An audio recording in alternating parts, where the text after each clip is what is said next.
General everyone, स्वागत है आपका वी नेशन ट्रिपल वन के एक नए एपिसोड में, जहां आपके लिए लेकर आते हैं इंडियन डिफेंस की प्रमुख अपडेट्स को सबसे पहले। तो चैनल को सब्सक्राइब करना मत भूलिएगा। एक तरफ जहां ये ऑलमोस्ट कंफर्म हो गया है कि भारतीय वायुसेना राफेल की तरफ जा रही है, और अब ओवरऑल जो नंबर्स हैं भारतीय वायुसेना में, अगर ये डील फाइनलाइज हो जाती है तो 176 को टच कर लेंगे।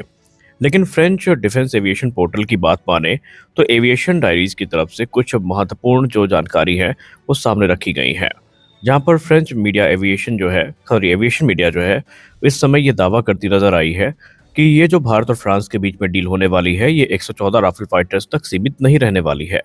आने वाले भविष्य में उन्होंने ये कहा कि एक तरफ जहां भारतीय वायुसेना राफेल F4 और F5 स्टैंडर्ड की मिक्स्ड फ्लीट को ऑपरेट करेगी, तो वहीं भारतीय वायुसेना में मौजूद जो 36 की संख्या में राफेल F3R स्टैंडर्ड के एयरक्राफ्ट हैं, जो ऑलरेडी सर्विस में हैं और लगातार भारतीय वायुसेना की सेवा कर रहे हैं, उन्हें भी चरणबद्ध तरीके से राफेल F4 कॉन्फ़िगरेशन में अपग्रेड किया जाएगा।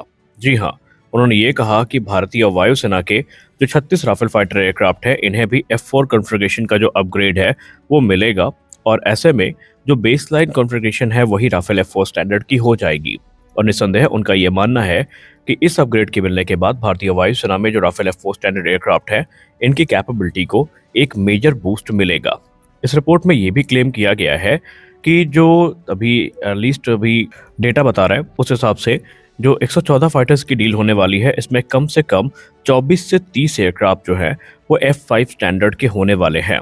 जी हाँ, अब आप समझ चुके होंगे कि शुरुआती वेरिएंट जो भारतीय वायुसेना को मिलेंगे, अगर हम इनिशियली ब्रेक डाउन करें पूरी रिपोर्ट को, तो उसमें इतना कहा गया कि इनिशियल जो एयरक्राफ्ट मिलेंगे वो राफेल F4 स्टैंडर्ड के होंगे, क्योंकि हम सब भली भांति जानते हैं राफेल F5 का जो आगाज है वो 2030 के दशक में होगा। 2030 के पहले ये चीज़ें हमें देखने को नहीं मिलेगी।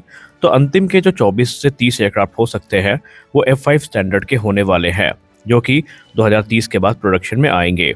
और ये सजेस्ट करता है कि भारतीय वायुसेना के जो राफेल F5 स्टैंडर्ड होंगे ये भारत में ही बनाए जाएंगे, क्योंकि आपको पता ही है, हमने डिफेंस न्यूज़ के वीडियो में ऑलरेडी आपको इस बात से अवगत करवाया है कि तकरीबन एक पूरी की पूरी जो स्क्वाड्रन है 114 फाइटर एयरक्राफ्ट में, ये भारत को फ्लाईवे कंडीशन में मिलेगी, यानी उसका निर्माण फ्रांस में किया गया होगा और बने बनाए स्थिति में ये भारत को डिलीवर किए जाएंगे। लेकिन जो रिमेनिंग फाइटर जेट्स हैं, इनको भारत में ही प्रोडक्शन लाइन या यूँ कह लें असेंबली लाइन इस्टेब्लिश करके बनाया जाएगा। हालांकि इस रिपोर्ट में कुछ विरोधाभास भी है, क्योंकि अभी हाल ही में एक रिपोर्ट सामने आई थी जहां पर यह कहा गया था कि राफेल F5 अगर भारत लेता है तो जो F5 की प्रोडक्शन लाइन है ये इनिशियली फ्रांस पे रहेगी। तो यहाँ पर काफ़ी कंफ्यूजन की स्थिति है, लेकिन देखते हैं आगे चल के हमें एक्चुअली क्या देखने को मिलता है। लेकिन इतना तो कंफर्म हो गया है कि राफेल F4 और F5 दोनों की जो मिक्स्ड फ्लीट है ये भारतीय वायुसेना की तरफ से ऑपरेट करी जाएगी। अब आइए समझते हैं राफेल F4 अपग्रेड को, जो कि भारतीय वायुसेना की मौजूदा फ्लीट को मिलने वाला है, और इसके बाद इनकी कैपेबिलिटी कितनी ज़्यादा इन्हेंस हो जाएगी।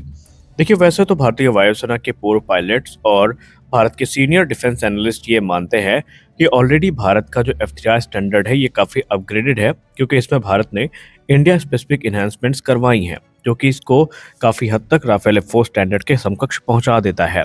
लेकिन फिर भी कुछ चीज़ें हैं जो यहाँ पर मिसिंग है, और यही जो मिसिंग चीज़ें हैं ये F4 स्टैंडर्ड के अपग्रेड के माध्यम से भारतीय वायुसेना को प्रदान करी जाएंगी। देखिए, F4 स्टैंडर्ड कोई रूटीन मिड लाइफ अपग्रेड नहीं है, बल्कि ये एक डीप मॉडर्नाइजेशन एफर्ट है, जिसका इफेक्ट आपको avionics, sensor, weapon integration, connectivity और मेंटेनेंस आर्किटेक्चर में देखने को मिलने वाला है। इस अपग्रेड की अगर हम सबसे प्रमुख बिंदु की बात करें तो वो आता है इसके एवियोनिक्स सूट में। जी हाँ, राफेल का जो RBE2 एसा रडार है, जो कि ऑलरेडी हमें F3R स्टैंडर्ड में देखने को मिलता है, अपग्रेड के माध्यम से इसमें जो नए ऑपरेशनल मोड्स हैं वो रिसीव होंगे, जिसमें सिंथेटिक अपर्चर रडार हो गया, ग्राउंड मूविंग टारगेट इंडिकेशन हो गया और ट्रैकिंग हो गया। ये कैपेबिलिटीज़ इसमें ऐड करी जाएंगी। ये जो नए एडिशन है ये राफेल फाइटर्स को अलाउ करेंगे कि ये हाई रेजोल्यूशन की जो रडार इमेजरी है इसको लॉन्ग रेंजेस तक जनरेट कर सकता है, और जो मूविंग टारगेट हैं या ग्राउंड टारगेट्स हैं इन्हें ट्रैक करके ग्रेटर प्रिसीजन के साथ अटैक करने की क्षमता जो है यहाँ पर होने वाली है। इनफैक्ट इसमें जो पुअर वेदर कंडीशंस हैं उसका भी कोई प्रभाव नहीं पड़ेगा, और ये आराम से अपने काम को पूरा कर पाएगा। दूसरा बड़ा अपग्रेड जो हमें देखने को मिलेगा वो होगा फ्रंट सेक्टर ऑप्ट्रॉनिक्स, जिसको आप FSO भी कहते हैं, फ्रंट सेक्टर ऑप्ट्रॉनिक सिस्टम की बात करें तो इसको भी अपग्रेड किया जाएगा और इसमें हमें एक नेक्स्ट जनरेशन का infrared search and track sensor देखने को मिलेगा, जो कि इम्प्रूव्ड पैसिव डिटेक्शन कैपेबिलिटी के साथ आएगा। इसको लेकर रिपोर्ट तो ये भी कहती है कि ये जो लो ऑब्जर्वेबल हैं या लो सिग्नेचर वाले टारगेट्स हैं, उनको भी डिटेक्ट करने में सक्षम होगा। और इस लिस्ट में स्टेल्थ फाइटर्स भी आते हैं, जो कि राफेल F4 को एक मेजर एडवांटेज प्रदान करेगा साइलेंट इंटरसेप्शन मिशन में। और सबसे खास बात कि ये जो स्टेल्थ फाइटर हैं, इन्हें लंबी दूरी से डिटेक्ट करके टारगेट करने की कैपेबिलिटी को भी प्राप्त कर लेगा। एक बड़ा अपग्रेड जो हमें F4 स्टैंडर्ड में और देखने को मिलने वाला होगा, वो होगा स्कॉर्पियन हेलमेट माउंटेड डिस्प्ले। जी हाँ, scorpion helmet mounted display system भी इंट्रोड्यूस किया गया है F4 स्टैंडर्ड के लिए, जो कि पायलट्स को इनेबल करेगा कि वो सिर्फ टारगेट की तरफ देख करके ही जो वेपन है उसको लॉक कर सकते हैं और सेंसर्स को वहां पर केंद्रित कर सकते हैं। ये ड्रामेटिकली उनका जो रिएक्शन टाइम है एयर कॉम्बैट में, उसको काफ़ी कम करेगा। और इसके अलावा हमें एक और बड़ा अपग्रेड इनके डिस्प्लेज में देखने को मिलेगा। इसमें हमें बड़ी और हाई रेजोल्यूशन की जो साइड डिस्प्लेज हैं वो देखने को मिलेंगी, जो कि काफ़ी ज़्यादा महत्वपूर्ण होती हैं इन्फॉर्मेशन को पहुंचाने में। इसके अलावा इसका जो डेटा फ्यूजन कैपेबिलिटी है, सिचुएशनल अवेयरनेस है, वो काफ़ी ज़्यादा अच्छी हो जाएगी और इसका बेनिफिट पायलट को कॉम्बैट मिशन के दौरान निसंदेह मिलेगा। इन सारे अपग्रेड के साथ ही साथ जो F4 है, ये ज़्यादा रिस्पॉन्सिव होगा इंफॉर्मेशन डोमिनेंट प्लेटफॉर्म के तौर पर F3R की तुलना में, यानी कि ये नेटवर्क ऑपरेशन में भी काफ़ी अच्छे से परफॉर्म कर पाएगा।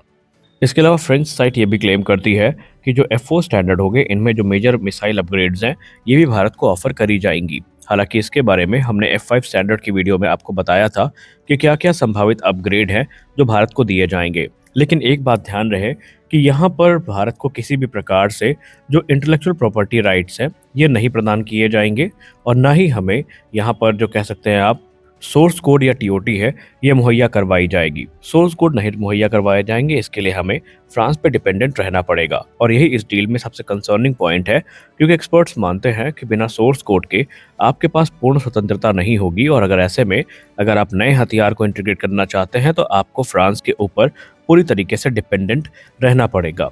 हालांकि और भी कई मुद्दे हैं जिनको लेकर डिस्कस किया जा रहा है। इसमें सबसे प्रमुख है राफेल की प्राइसिंग और राफेल की रिलेवेंस, क्योंकि कुछ लोग ये मानते हैं कि आने वाला जो भविष्य होगा वो 5th जनरेशन फाइटर और 6th जनरेशन फाइटर्स का होगा और ऐसे में एक 4.5 जनरेशन का एयरक्राफ्ट उनके समक्ष कैसे compete कर पाता है, ये उनके लिए कहीं ना कहीं देखने की बात होने वाली है। क्या जो भी हो, यहाँ पर भारतीय वायुसेना अपनी कमर कस रही है और माना जा रहा है कि जब अगले महीने फ्रांस के राष्ट्रपति का भारत दौरा होगा, उस दौरान ही कुछ बड़ी अनाउंसमेंट राफेल डील को लेकर हो सकती हैं। अब आप बताइए, आप इस डील को लेकर कितना संतुष्ट हैं? क्या आपको लगता है कि ये डील भारत के लिए रीजनेबल है? क्या आपको लगता है कि F4 स्टैंडर्ड के अपग्रेड भारत को 5th जनरेशन थ्रेट से काउंटर करने में मदद करेंगी? आप अपनी राय कमेंट सेक्शन में ज़रूर दीजिए। आज के इस वीडियो में बस इतना ही। मिलते हैं अगले वीडियो में कुछ और अपडेट्स के साथ। तब तक के लिए जय हिंद।